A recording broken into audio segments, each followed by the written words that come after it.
Hello, everybody. You're about to meet Mary Beth Hyland. Mary Beth has spent virtually all of her life understanding how we can use our values to create a life worth having. She has written a fascinating book about values, how to create them, and how to use them. Mary Beth has a bachelor's in social work and a master's in nonprofit management. She's the founder and chief visionary of SparksVision, an organization she founded. Here is Mary Beth. Hello, Mary Beth. Hello, Jean. I'm so delighted to be here. I just devoured your book about I'm so value. happy to hear that. I just devoured it. And so I'm really totally excited that you're here talking with our subscribers about it. Me too. Thank you so much for the invitation. So, everybody, this is Mary Beth Hyland. She is, it's a great title. She is founder and chief visionary of Spark Vision. And think about those words, Spark Vision.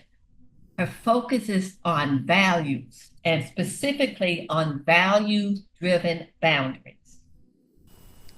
She has written a great book. This is backwards, so I'm going to share screen one hot second so y'all can see it. I love seeing your sticky notes, Jean. Oh, yes, ma'am. Okay, so here is about her book.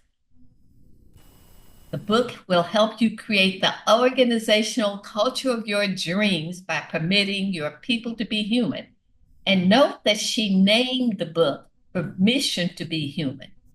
I talk about imperfect people. I say my work is about how to work with and get along with imperfect people.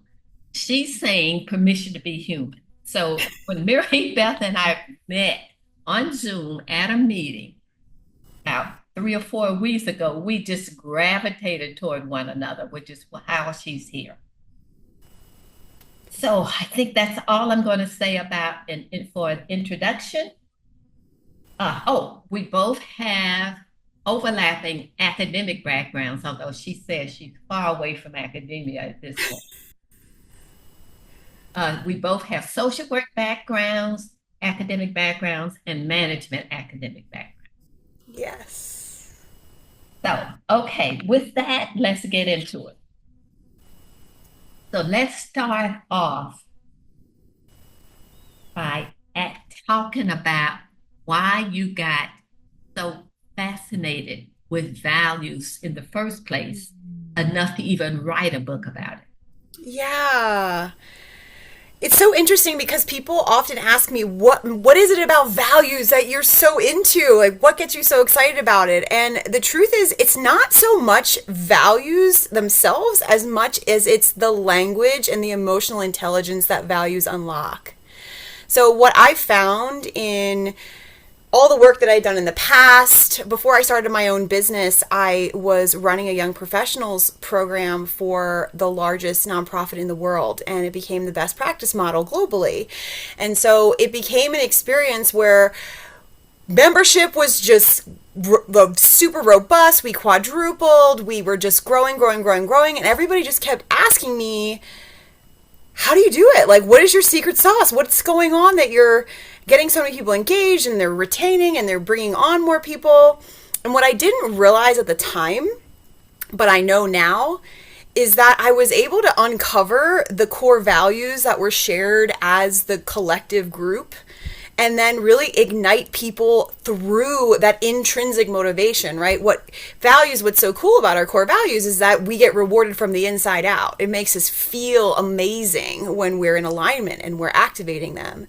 And so I had developed this program that was completely around shared core values and getting people feeling the most alive. Okay, so let's give an example. You can use that organization, any organization. Give an example of 1, 2, or 3 core values that will ignite people. Sure. So, here's the thing. What's so amazing about values is that every single one of us is so different, right? And so there are lots of core values that you'll see on like a million posters at companies, like teamwork, right, as a core value. But I really like to go what I feel like is a little deeper than that, like a little bit. Yes, of course, we all want to work together, right? We all, of course, want to have that. But maybe part of that is authenticity. And that's where that teamwork actually gets activated, from being able to be truly authentic and supported in that. And a lot of values that are kind of a family of values around those are empathy and connection, transparency, creativity. Okay, so we got it. We get what you Yeah. mean by values. Yes, So now yes. back to your story. Yeah. So when I started to go out on my own and was consulting with organizations all over the country on how they could create similar types of programs and cultures that were really thriving from what I had experienced, I finally got to realize I can actually articulate what this feeling is that sometimes feels like an intangible feeling of connection into very solid, tangible values, right? And core values for organizations. And so that was really the turning point for me of recognizing that not only can teams and companies and communities and families thrive when they're in alignment with their core values, but that really starts with the individual being in alignment within. Because otherwise, a lot of times we're just morphing ourselves to appeal to other people's values and to be accepted and to have a sense of belonging, but you don't really have that belonging inside of yourself.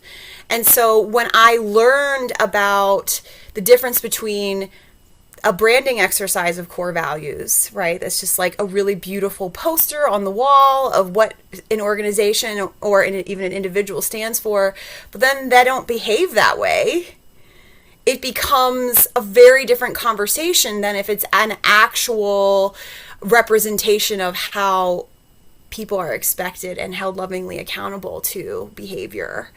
And that's when I started to recognize that, okay, I can take something that a lot of people consider like fluffy and soft and maybe just like a box that you check and say, okay, we did the branding exercise around values. I could take it and make it a daily practice for individuals and understanding, how am I currently showing up in alignment with this or out of alignment with this value, and what can I do as an individual for my own sense of alignment and well-being to get back there. And so it gave me core values gave me the language to unlock a deeper level of emotional intelligence that people really already have within themselves. It just gives them a framework to talk about it in a way that may have felt scary otherwise.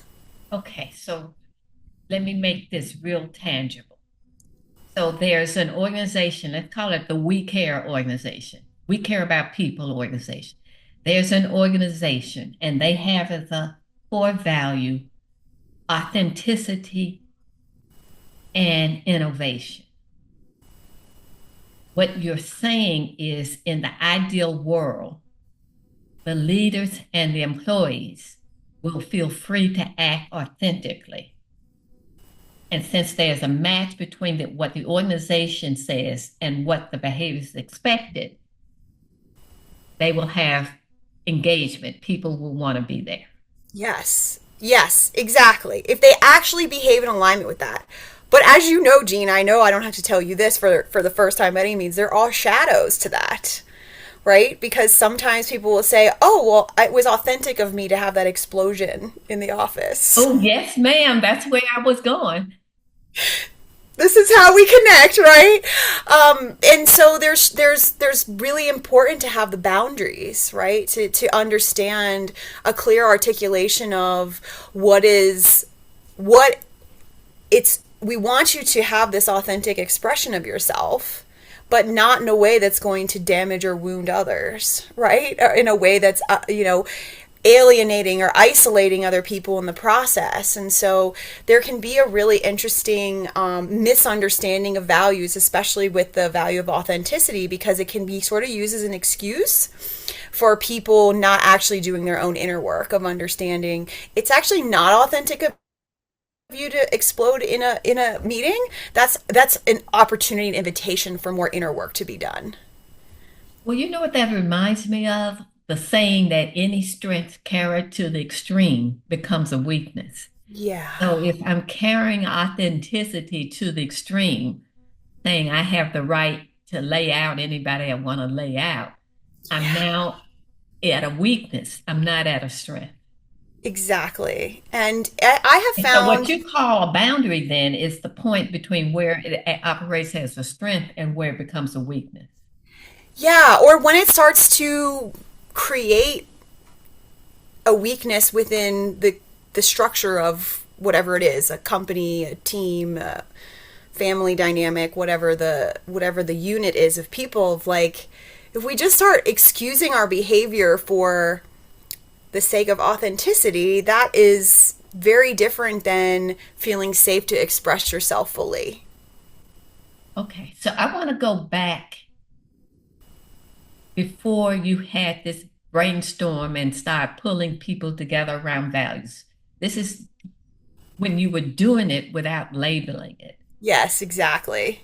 What led you to even focus on what you came to come call values?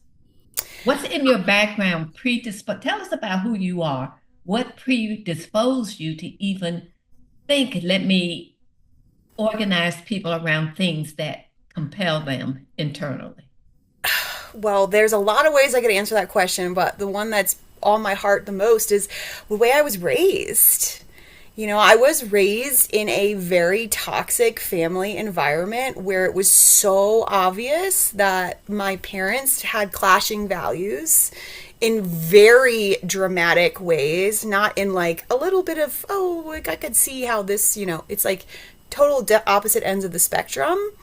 And it was an experience where there was just a constant discord, And so I had learned in my upbringing how to morph myself depending on what was happening in order to create peace, in order to create Oh, a calming response versus like escalation of very toxic behavior.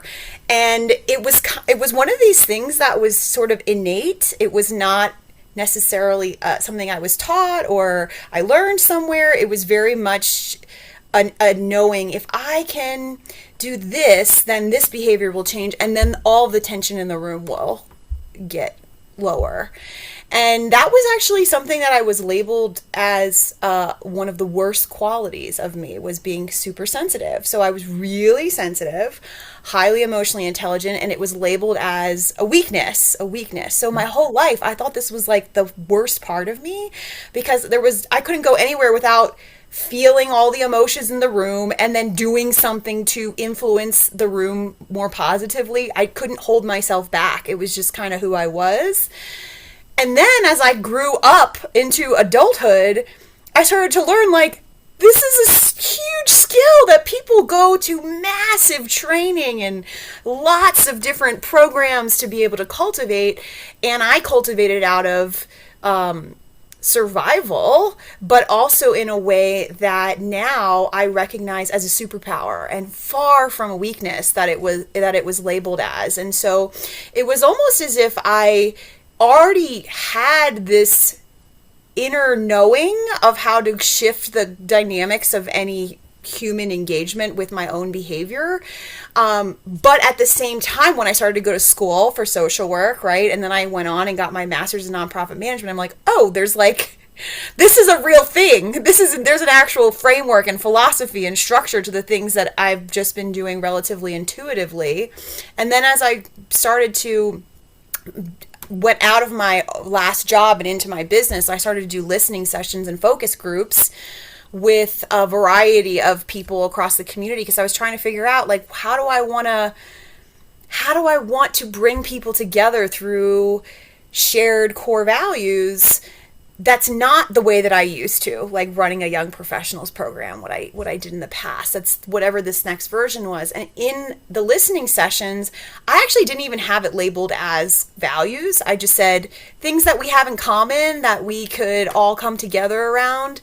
And one of the women in the listening session, she said, well, that's obviously, you're talking about core values, and the life experience that we have that shape those values. That's what you're saying. And it was this moment of just like feeling in the best way, like a lightning bolt went through my body and was like, whoa, pay attention. And it was as soon as after she said that, everything was like, oh, that's it. That's what it is. It's so clear. It makes sense.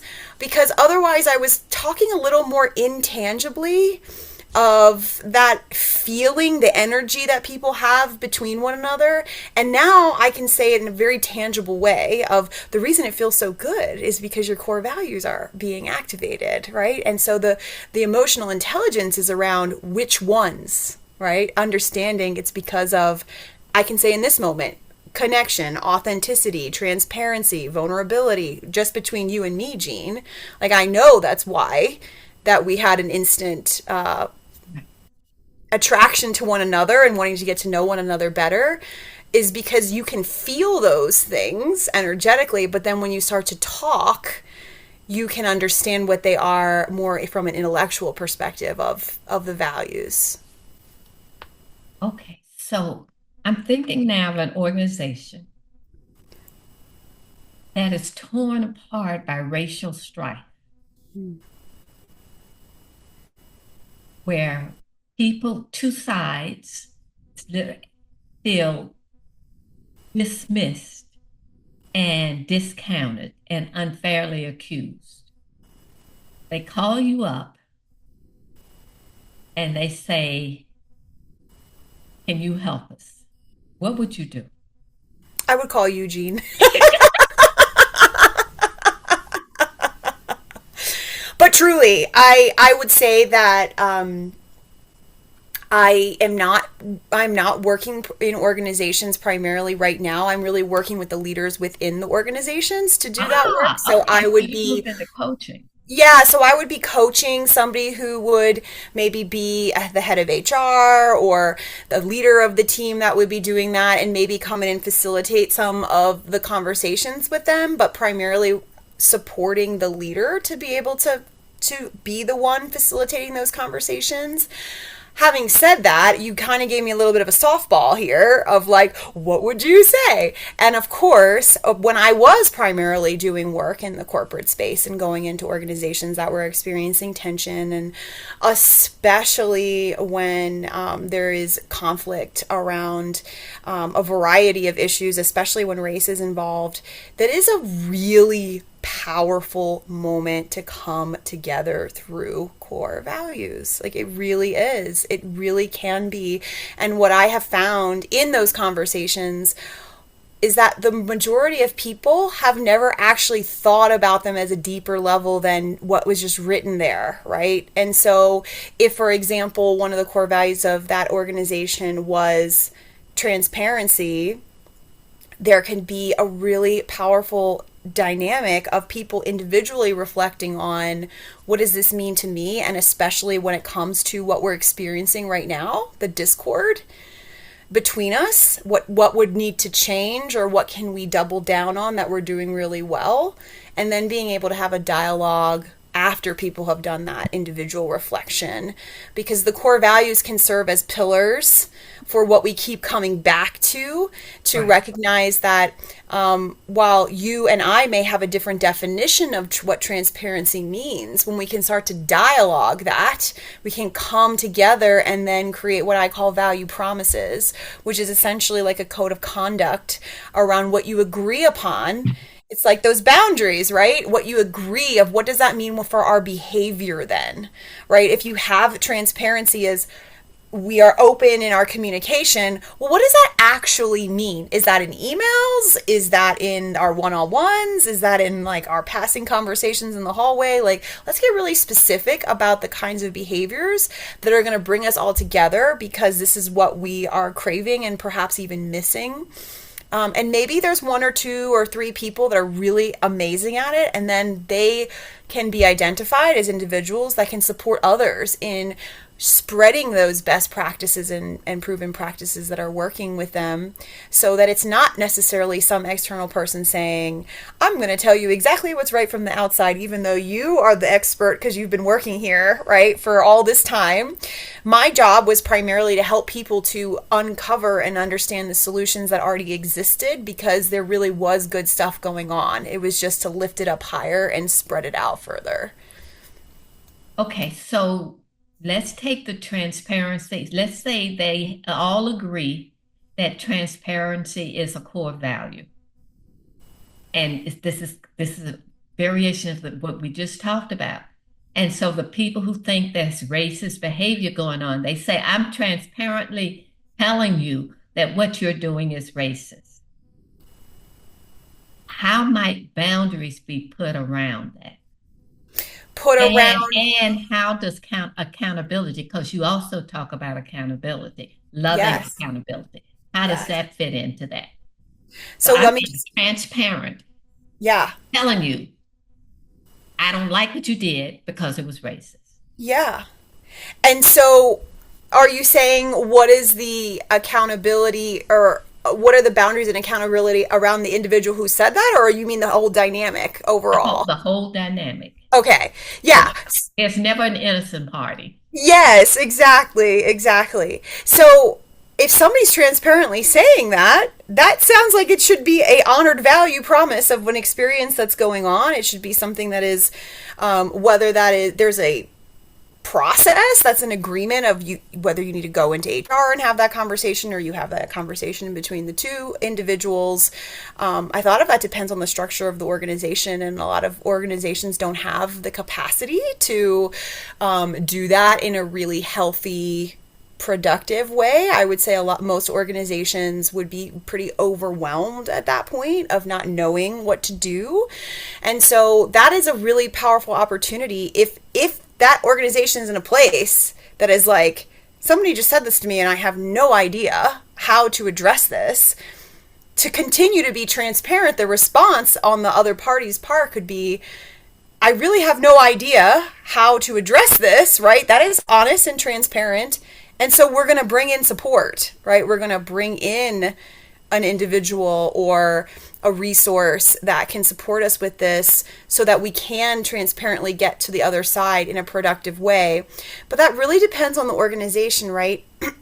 I would say that the Make up majority an of organization and just design the organization and talk through that example. the one that I just, Yes, should I just make up a you can size of this extend the organization? organization. I'm saying just make up an So organization. if we can pretend that, what did we call it before? We Care Uh-huh. organization? Yes, Yeah. So if the We Care organization had this come up, right? The We Care right. organization had this issue. Their transparency is one of their core values. Someone was telling somebody else that very transparently what you did was racist. Um, a lot of that has to do with, how does the person on the receiving end, how do they, what capacity do they have to respond to that? Some people are going to respond to that really defensively, right, and not know what to do and completely shut down. Other people are going to go fully into a victim mindset around what's happening, right? Other folks are What do going you to mean? just feel Let's clarify victim mindset. How, what would like that? I'm being wrongfully accused. Okay. Yeah. Yes. Like, this is something that's happening to me and I'm the victim of it, versus the person that felt that being the victim of the experience, right? Of actually feeling like something wrongful happened to them in that process. So it's really powerful to know when you have the skills and know when you don't. And when you don't have the skills and it's something that your organization actually values, right? Your core values are things that you are also going to put money into, not just nice words on the wall. So if you truly have a core value of transparency, this is an issue that came up for the We Care company. That means you're going to invest in bringing in a specialist who can support that process of moving through, should those individuals not have the skills to do that, or the organization have the skills to do that already. Cool is that? So what you're saying is that whenever there's a values clash, or a clash in terms of how the values are expressed, and the individuals do not have the skills to deal with it, then the organization has the responsibility to provide them with the resources for it, rather than letting the individual sulk and the whole thing goes to pot. Oh, it's just not going to go well. Yeah, I've and seen it too everybody, many times. I know you have.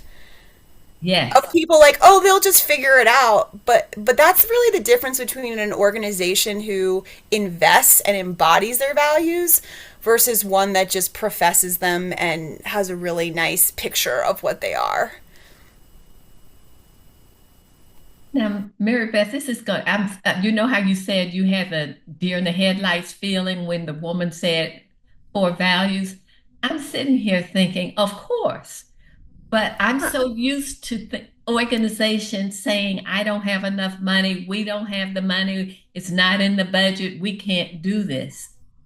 I'm Yeah. so used to that that I had really assimilated, and it now so something just happened that it now clicked in. If the organization wants to or honor its core values, then it's got to be ready to pay for it. Yep. I have a whole chapter about that. If your values are not reflected in your budget, they are not your values. They're just Oh, not. oh, that's so obvious. It's so obvious, but it's not practiced, and it's one of these experiences that is so shocking how far people take. Like I wrote about this example in a book. I went to this something like a governor's gathering, and they had were featuring this organization that was winning this values award, and they were the model for living in line with your values. I'm sure it wasn't that language, but it was something like that, right? But the core values was a part of the award they were getting. And the woman gave a speech, and then afterwards she allowed for people to ask questions. And so I was so excited because I was like, finally, a company who's fully in and fully invested in their values. And so I asked a question. Can you help me understand how you figure out your budgets around your values and where you invest accordingly to that? I also asked her about her onboarding process and how her values were a part of that. And you Whoa. would have thought that I was really setting her up for failure, because it was like she started just flubbing her words and had no idea how to answer that question. And those are two pretty basic questions when it comes to understanding the congruency between professed and lived values. I could imagine the poor lady was I just know. dumbfounded. I know. She's like getting this big award. I was not trying to like call. I was just excited because I was like, sure. And I even said like, I'm so excited. This is awesome. I would love some examples of how you do this and this, because I know that's such a big part of creating a culture in alignment with your values. I had so many people come up to me afterward and talk to me because of that question. I can just imagine. That is to me that's hysterical because I would have had a similar question. How? Oh, Give me a tangible example, right? Like, give me a tangible example that's more than an annual recognition party. That's a beautiful thing. I'm not downplaying recognition. Core values recognition I think is beautiful. But I really want to hear about the day to day. yes. The day to day is when it's truly lived, and when a budget is not only created in alignment with the core values, but there's also specifically money set aside for things like what we just were talking about with we care and transparency. That's when it's truly a organization that's leading through the values versus hoping they don't get caught in a misalignment, which unfortunately is the majority of what I've experienced. That's phenomenal. I mean, I really had not thought that through like that. But that's what happened with your book. Your book is another example where I think, oh yeah, I know values. I've done value workshops. I spoke values? Oh, I know values. And then I read your book and I said, oh my God, this woman has delved into values way beyond what I had thought about. And Okay. it's just the beginning, right, Jean? That's what's that you talked about what values, why values in the beginning. For me, it's like an infinite conversation. I can There's say that. so many places we can go. Okay, so I'm going to I want to go now to how to live the value. Hmm. You had 5 words, and I'd like you to talk them through. You have share the value, promise, pitfall, accountability, possibility. In the value promise process, It's yeah, a value promise process. So stick with We Care organization. Let's make it really tangible. yeah. Okay. They have come up with the values. I'm skipping over in the interest of time. Right now, I'm going to skip over how We to can get the stick with value. transparency if we want to do that. Okay, let's do that. We can Transparency. stick with we care. Transparency is the core value. Okay. So So, a promise. yes. So Well, a pro first, share. How do they share the value? How do they share the values with each other? Sometimes you guys put it on the website. Oh, other than putting it on the website. Is that Yes, what you're saying? yes. Yeah, so first of all, there needs to be a clear definition of what transparency means. So that what I was saying earlier of you and I have different definitions. Well, an organization, we care. It's really helpful when there's one common definition that everybody works from. The most ideal situation would be if the organization came up with that definition together, right? Versus somebody bestowing that definition upon everyone.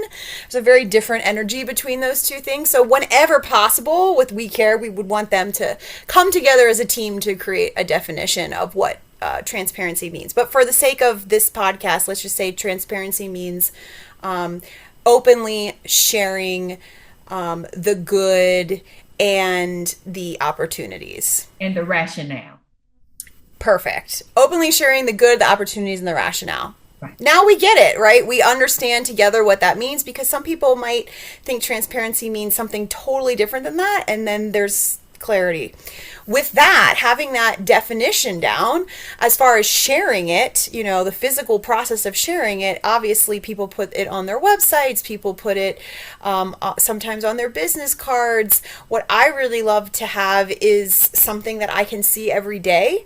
So I'm looking at mine right now. It's across the way from me. But actually being able to read it almost like a way to start the day, to be able to have a grounding in the values as you begin. So I would recommend that all of the We Care team had something so that every day they have a reminder of that definition of transparency.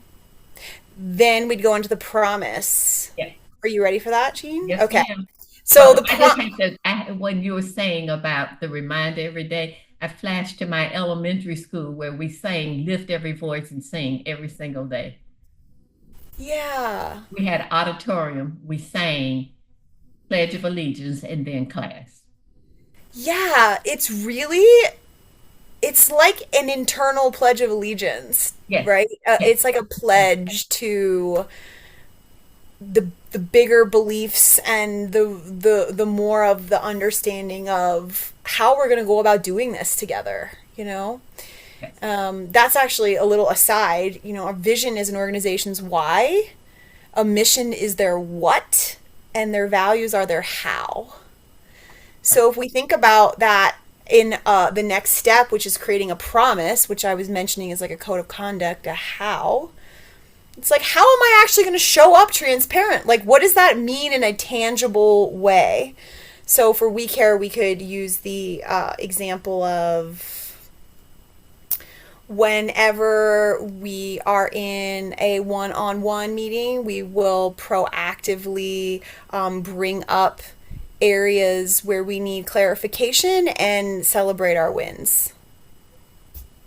I'm just making this up Bring off the up top of my areas head. of clarification. So I'm in so many organizations.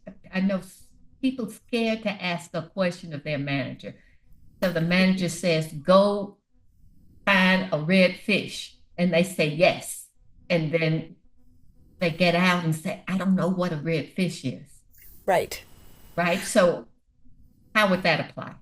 Yeah. So exactly in that way of if there's an expectation of transparently asking questions, right? And being able to speak up, almost like we were just talking about the pledge, before you could even start a one-on-one meeting, one of the ways you can embody this is the manager and the team member, or if that's the dynamic of the one-on-one, for example, the first thing is, what questions do you have for me? Oh, oh, The what is first it? thing is, and I'll tell you, I've done this too in groups where it was still like, oh, I don't even want to ask questions because then I feel stupid. And so it's like, oh, I don't have any questions.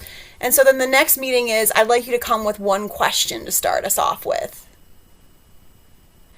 Love So it. it's not a like you're off the hook. It's a, well, no, we're going to create this as a cultural norm so that every time we begin a one-on-one, you're going to ask me 1 to 3 questions.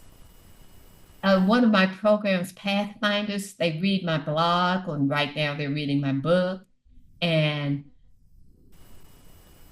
after check-in, the next thing is everyone has to ask one question. Then the next round, they give a thought about the reading, but they don't start off with a thought about the reading. They start off with a question. And it changes the whole culture, right?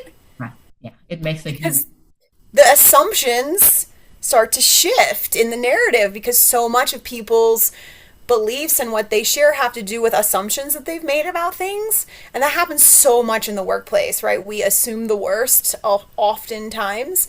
And so instead of jumping in with like this happened to me just the other day, somebody that I had worked with assumed I was talking about them in something that I had written about. It had nothing to do with them. And they jumped out with a 6 paragraph message to me about defending themselves about something that had nothing to do with what I was sharing. And so my feedback was, in the future, maybe you want to just ask a question first. yes. Because you could have saved yourself so much energy if you simply asked a question instead of jumping into what you believe is happening and therefore needing to create a whole story about and justify and make themselves feel regulated in the process and talk about values driven boundaries. I was in a place where I said, look, just for my own well-being, I'm not actually going to read what you wrote now because I'm not in a place to receive it. When I am, I will come back and read it and we can talk about it if you still want me to do that, knowing now that it wasn't about you. Let me know how you'd like to proceed with that. Oh, that's so Because beautiful. thank you. I'm really getting quite skillful in my values driven boundaries because what I recognize is that if I'm not managing my own energy, it's really not fair to anybody else to expect them to do that, right? Like, This person felt falsely accused. You said it had nothing to do with you. They had sent you this long thing. You said, if I read this long thing, it had nothing to do with them. But if by the time I finish reading this long defense, I'm going to have a story about the person. So exactly. putting myself in that, I'm not going to do that unless they Right. want me to. And that's actually being more respectful to them Yes, also, which talk about, we care transparency, a value of transparency. I couldn't have been more transparent in that communication. that's what I was thinking. That was a hugely transparent response. Yeah, and they owned it and they started to ask some questions and the conversation went in a totally different direction, but it was just a very interesting observation of how we humans are often making up stories about what things mean and if maybe there was a little bit of something somewhere a few weeks ago, maybe that had to do with me and all that kind of stuff. And so when you can have an honest, authentically transparent, right, a truly transparent relationship and conversation with people, you can say, hey, I saw what you shared and I was concerned that maybe it had to do with our dynamic. Is that something we should discuss, or was this, that's a very different energy. Yes. then igniting a defensiveness, which is what happens all the time in companies. And most of the time, people don't actually have the energy to say the defensive thing to the person. They just tell everybody else around them. And then they create a culture of gossip, right? And then it's just like everybody telling everybody else about what the issues are versus just talking to one another and coming together. And I mean, that goes back to sort of what I was telling you of a bit of my origin story around being in just a home like that, and just knowing there's a better way and that it really doesn't have to be this painful. Well, but Mary Beth, what you said in your origin story, not you knew there was a better way. You tried and tested and honed the skill of the better way. Yes, So you're right. as Thank a you for. child, you emerged having Yeah. skill. And I don't think many people have that chance. They don't get that opportunity. And so that's actually been one of the greatest reframes of my personal journey is like, what great teaching I got. I got like this incredible experience to learn so much of navigating toxic behaviors. I'm so grateful for it because with that is what I am now able to help so many people with, because every single human being can relate to being in a toxic environment at some point in their lives, whether that's with one person or with an entire group of people, whether it's their family, their community, their work. People are complicated, and most humans do not have the skills that we're talking about right now, and most humans don't actually want to develop those skills. So that's where the values driven boundaries are so powerful, because it's not, a lot of people think boundaries are about like keeping somebody out or keeping this distance, but one of my favorite quotes is, boundaries are the distance in which I can love you and me at the same time. Yeah. And it's so beautiful because when we start to see boundaries as an expression of love for ourselves and love for whatever other parties are involved in that boundary, we can really change the entire conversation and the energy around it to be an energy of possibility versus like of force and of stopping and of, this is never going to happen again kind of boundary versus let's see what we can do differently and what we can agree upon together. And that's what the example we're going through of value promises is a really powerful way to, when someone breaks it, if somebody breaks that promise and they don't start the conversation with a question, let's say, and they go straight into the defensiveness or whatever it may be, that's such a powerful moment to be able to have the language and the skills to say, hey, I think we need to pause for a moment because we missed our value promise of starting with questions. Oh, so you would make starting with questions as part of a value promise. So It's so tangible, right, Jean? Like the framework of your group that you talked about. If people just started giving you feedback and didn't have questions first, I bet someone would say, "Excuse me, don't we do the questions first?" Right. Because it's an expected norm. Right. Whereas if that's something that is not necessarily being regulated, but it's something that you say you care about, it's really on the individuals in the conversation to take ownership of saying, hey, before we go into that, let's pause and back it up and honor our promise to start with questions. Okay, so talk about pitfall. Yeah, so pitfall. Let me just remind people, there's share the value, then there's the value promise, that's what we've been talking about, and then there's the pitfall. Yeah, so pitfall is very much like the shadow, right? What could go wrong? What's the likelihood of things going wrong? We just gave an example of that. We could start a meeting and we immediately go into a laundry list of to-do items, and we don't actually begin with question setting. That would be a pretty common pitfall, I would think. And so then the next piece, which is the loving accountability around that, like if that pitfall happens, what do I actually do? So what you actually do is you would say, when that happens, we will pause, regroup, and start again with asking questions. So it's not trying to figure it out in real time. It's almost like with this framework of understanding the value, the promise, the pitfall, and the loving accountability, then that activates the possibility, right? Of what now can happen as a result of having this, right? As a result of doing this, we can have. I want to slow this down. Okay. We understand to share the value. We're using accountability as an example. We understand the promise. Accountability means that I'm open about my, Transparency. yeah, transparency. I'm so sorry. Thank you. It's Transparency, okay. accountability. Loving accountability. There we go.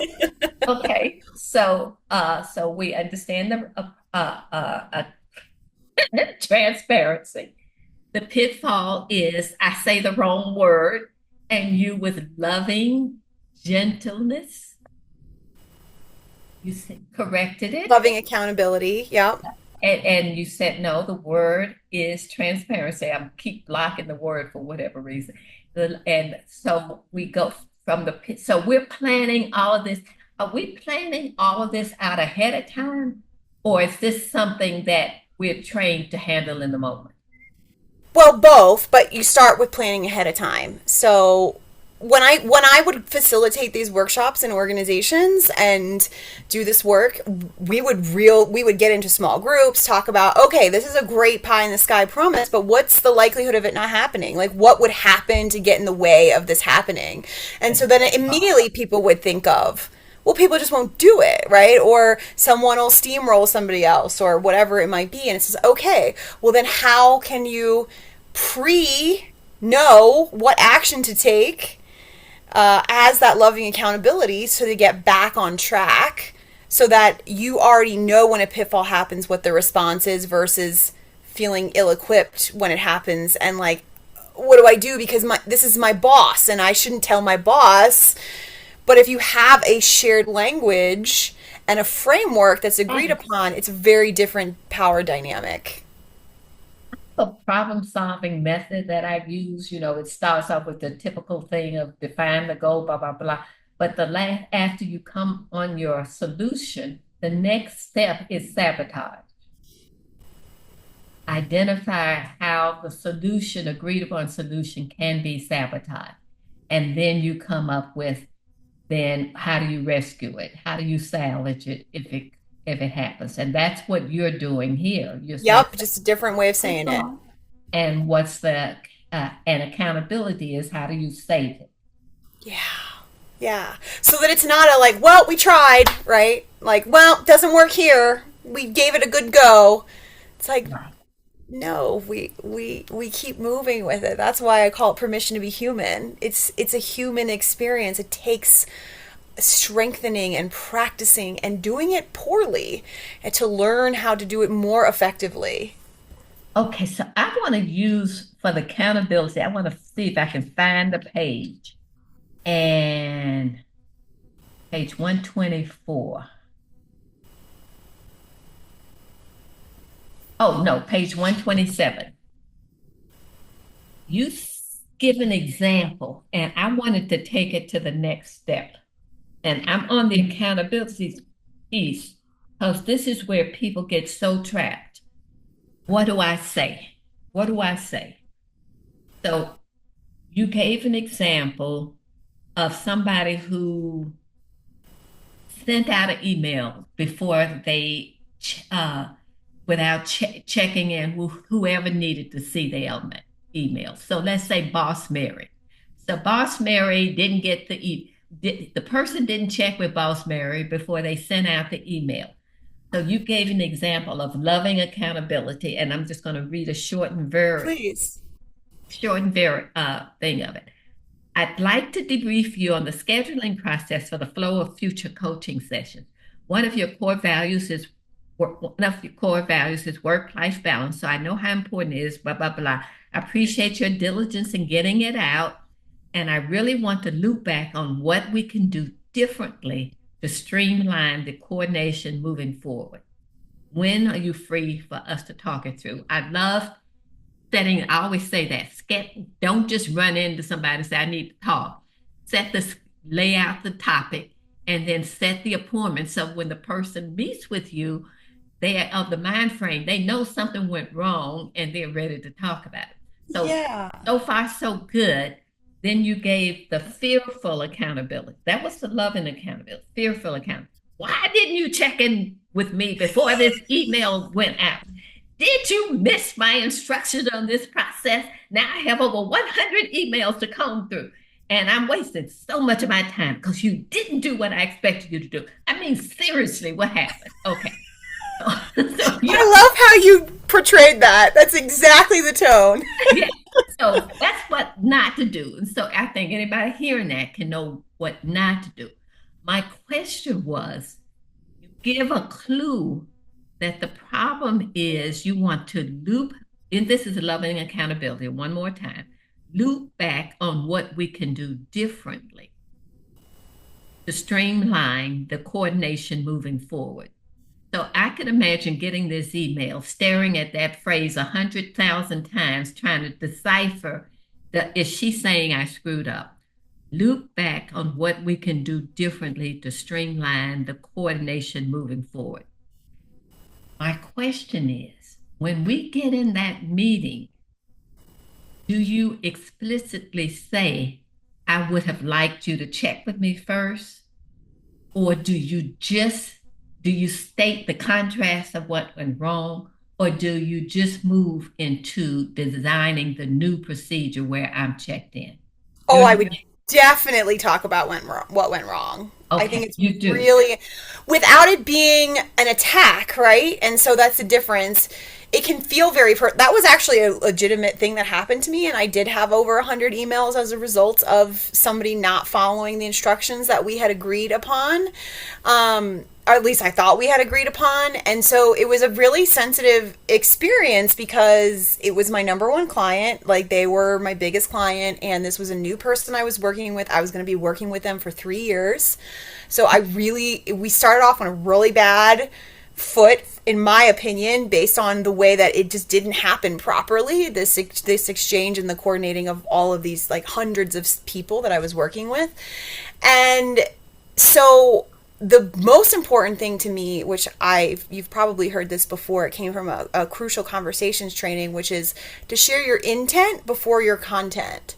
Right. So before going into the content of what went wrong or what could go differently, what we could do different next time, I always want to start with, like, why this matters, and always ensure that why this matters is something positive, right? Why this matters isn't that so that you can work harder for me or why this matters is that we can be more effective together. And when you can tie that into a core value, right, it makes even more sense to embody that. Talk about transparency. You could even say to really be able to be as embodied in our value of transparency together, I want to make sure that we can have an open dialogue around what went well, that we want to repeat, and what we want to change that did not work in our favor this time, or whatever, however phrasing you want to put it. But basically, always talking about what went well is like, she was super efficient. Like, it got done, like, it went out. That was great. Like, that is not to take away from that. What didn't go well is that it then created, like, a mountain of follow-up that should never have been on my plate, but now was, and I was kind of stuck because they had already gone out. And anyway, it was a situation where this person wound up becoming a client of mine outside of the company, working with them one-on-one after I wasn't working with them anymore, because it was such a different approach to loving versus fearful accountability. Wow. Okay, that's beautiful. Thank you. So I'm looking at let's close this out. What do you want people to take away from this conversation? I would love for people to understand that when they are clear on their core values, right, the intrinsic motivators within them, what makes them feel the most alive, what gives them the most sense of energy and purpose, when they're clear on that, they can set very tangible boundaries so that they can live a life of freedom. Because when we are not holding our values true and having those boundaries accordingly, we are trapped in somebody else's belief system of what the world is supposed to be and how we're supposed to be and what things are supposed to look like, instead of authentically showing up in the reason we are here in this lifetime, in this world. And when we can be so clear and have the confidence in that boundary setting, that's when true freedom exists. If I know, I'm just trying to paraphrase. I flashed to my first marriage as you were talking. If if I'm clear about my values and I don't want to live, and I declare I will not live outside of those values, and I know what the boundaries are, then I have basically set up how I want to live my life and my marching orders. Either I live according to my values or I suffer the consequences of what it feels like to live outside of them. Yes. And you know the difference. Your body knows the difference. Your mind knows the difference. Your spirit knows the difference. You know the difference. That's fabulous. So I'm flashed to my first marriage. I knew it wasn't right, but it took a while because I kept thinking maybe he'll change, maybe it'll change, maybe we'll do better, not Right. before Christmas. And what I was doing, what you're saying is don't do that to yourself. Know what your boundaries are, what you just declare, this is the life I want to live, Yeah. and then live that life. Yes. And it can feel so daunting if you are in a place like in a marriage that is just feels like it's, you know, it's not right, but you don't know how to take the first step. It can feel very overwhelming. And so the act of giving yourself permission to be human is really about like, what's the first baby step? Not that like I have to file for divorce tomorrow. If you're there, then do it, right? Go for it. But like, what's the first baby step that's meeting me where I am so that I can grow the confidence in myself one baby step at a time, and being kind and being gracious to the human experience of how vulnerable it truly is to own your values, because it's almost like saying, I'm ready for everybody to know who I really am. And most of us don't have a live that. They don't live that kind of a life.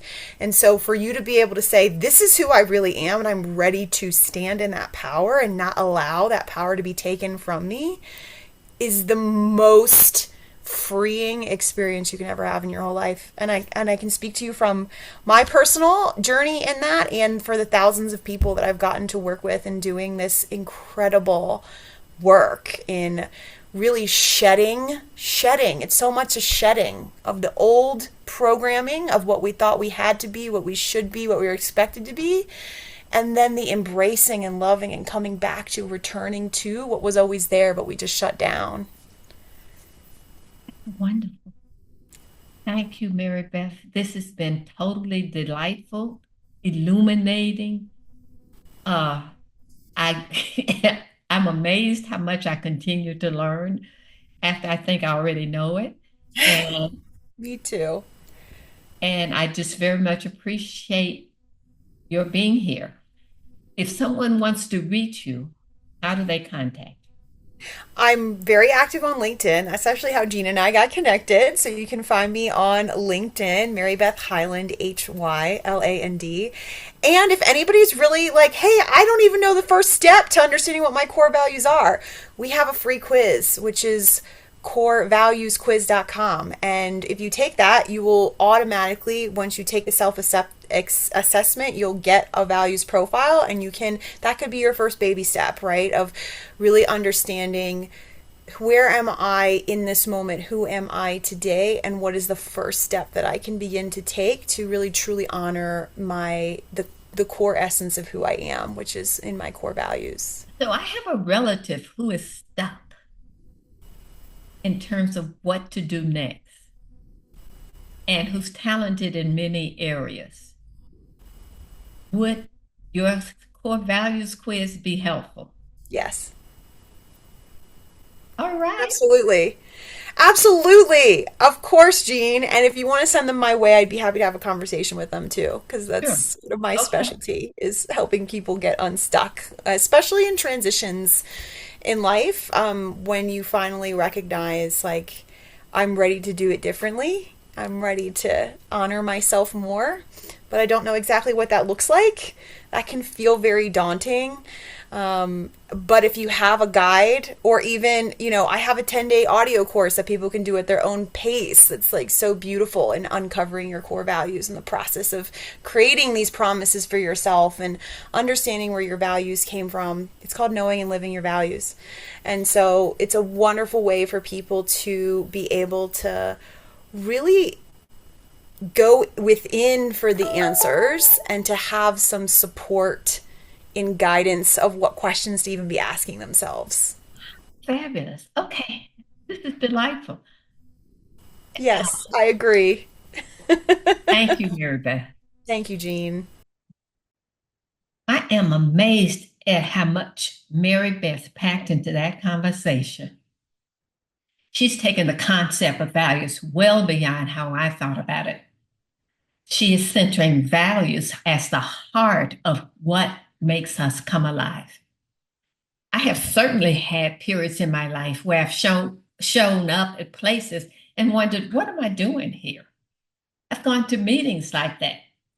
I have described as what I was feeling was, oh, well, this meeting doesn't really have much meaning for me, or it wasn't really worth it. What Mary Beth is saying is that what I was doing was not consistent with my core values, and that's why I just didn't fit in there. In hindsight, this makes so much sense to me. Putting the same thing in the positive, she's saying when we're living in accordance with our values, our life has purpose and meaning. We're intrinsically motivated to do what needs to be done. But when we're living outside those values, we feel disconnected with ourselves and we don't know why we're doing what we're doing. The trick, of course, is to figure out what are our core values. We must know what they are and recognize when we are living them so we can feel most alive. The second takeaway was the realization that if organizations want to be consistent with their values, they have to be willing to invest in them. For an example, if transparency is a value, then they should invest in making sure employees know what it means to be transparent and how to distinguish between transparency and indiscretion. This is a lot to think about. I'm thinking now about how much Mary Beth's work on values is aligned with our own work on conscious change. In our book, we think of values as the foundation of who we are. For an example, one of our conscious change skills is identify with your values, not with your emotions. Mary Beth's work helps you get in touch with those values so you can use them as the foundation for creating the life and culture that you want. Thanks for listening. Please like or subscribe to this podcast wherever you are. We'd love to hear your comment. And now put 2 books on your reading list. Mary Beth's book, Permission to Be Human, and our own book, Conscious Change. See you next time.